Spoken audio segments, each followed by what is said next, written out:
What do you think that we did wrong to drive them into each other's arms at this level? And do you think that having the summit a couple of weeks ago played any role in that? I don't think that the summit with Putin fed into it. However, I think I don't mind Russia and China working together because they're both our adversaries, right? They both oppose us.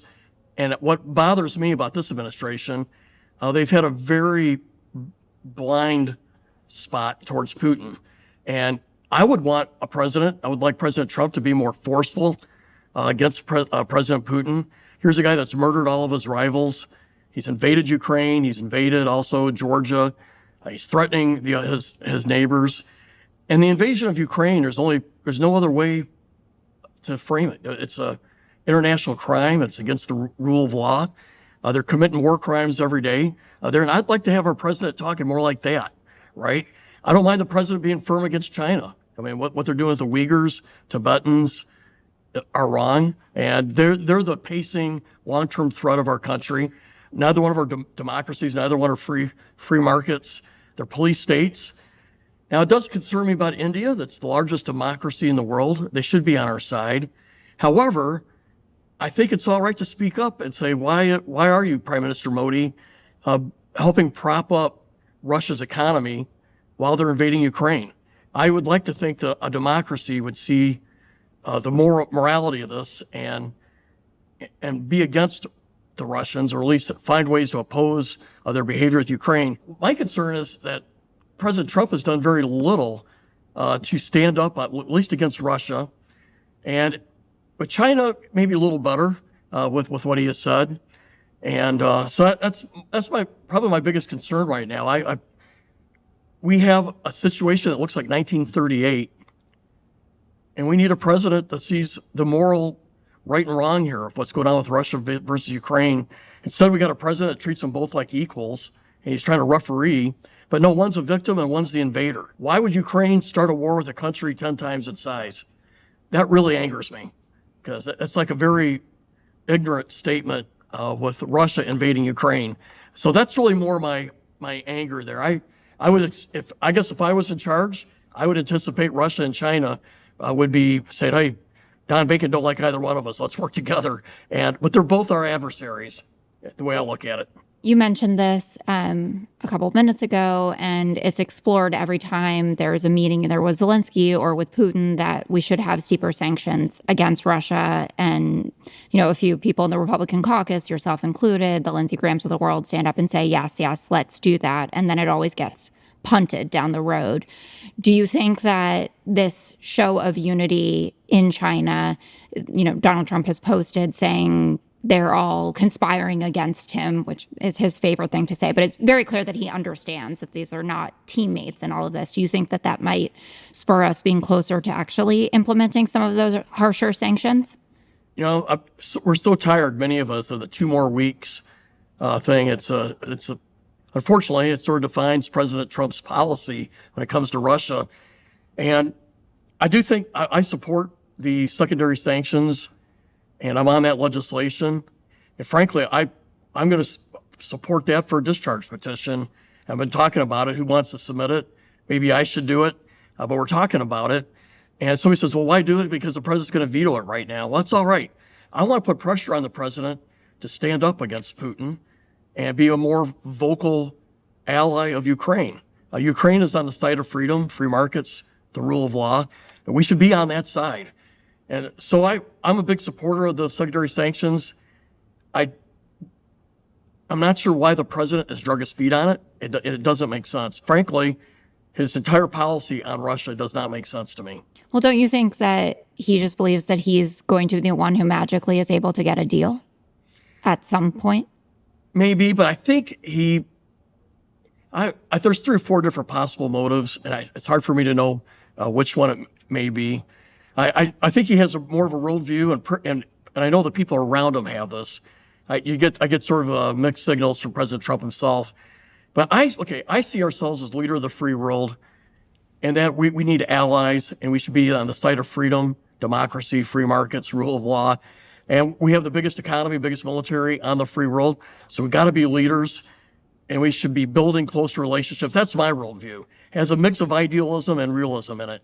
I see the president's worldview as more just total realism, and that you have three superpowers, Russia, China, United States, and that he sees world relationships between superpowers, right? And that's how it comes across. And if it's not him, you surely get that from the vice president and some of the guys around him there. So I'm not sure what really motivates him. I think you're right. He'd like to be the big deal maker here, but we don't want a bad deal.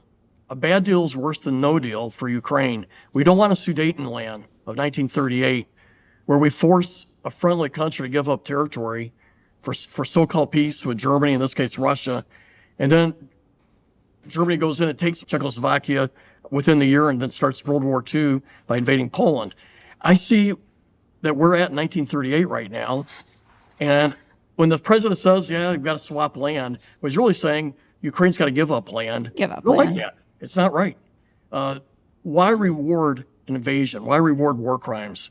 And so I see this as a right and wrong, and I don't know that the president sees it versus a right versus wrong.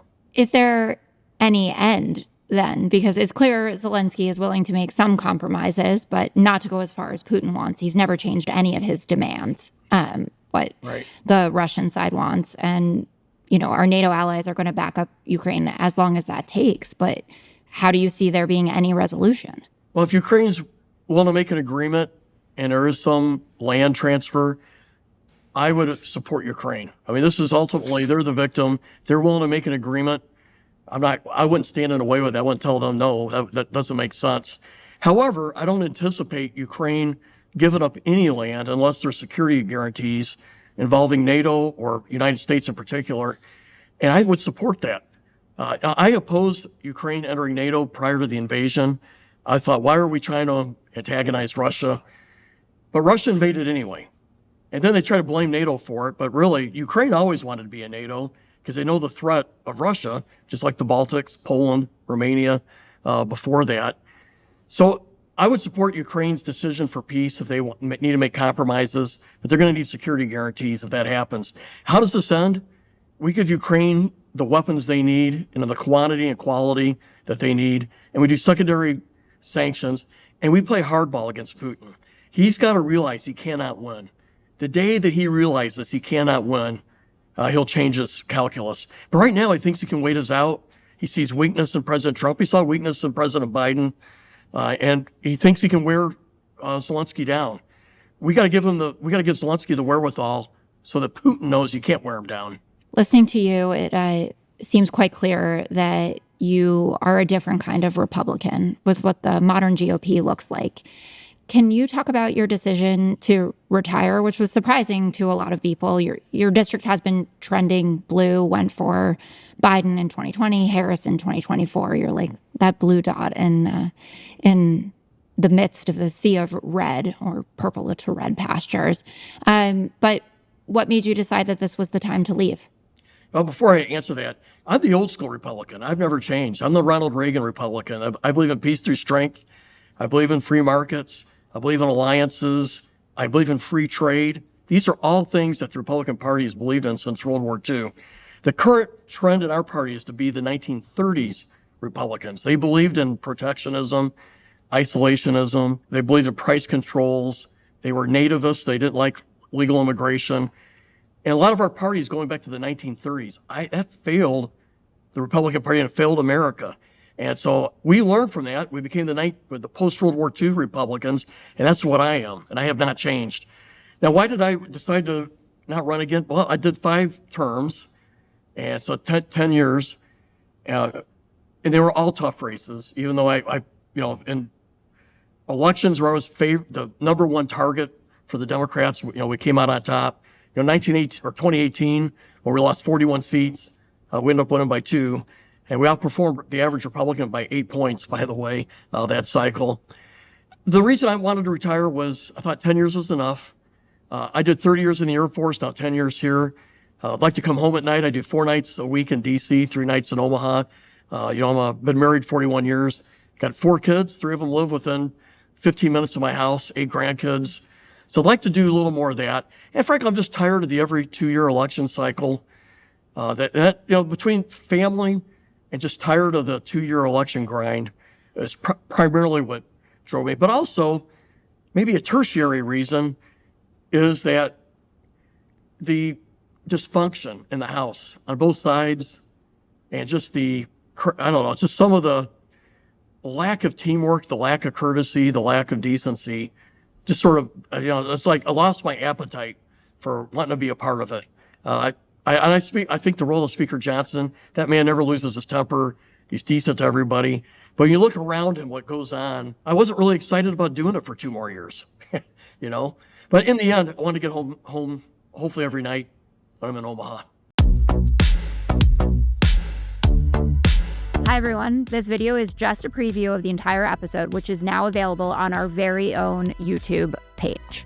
There we'll be bringing you more of the content you want, like up-to-the-minute videos and conversations, in addition to the traditional Wednesday, Friday pod. You can click the pop-up link, which should be up there on your screen, and head over to youtube.com/@ragingmoderates to subscribe. Hope you will.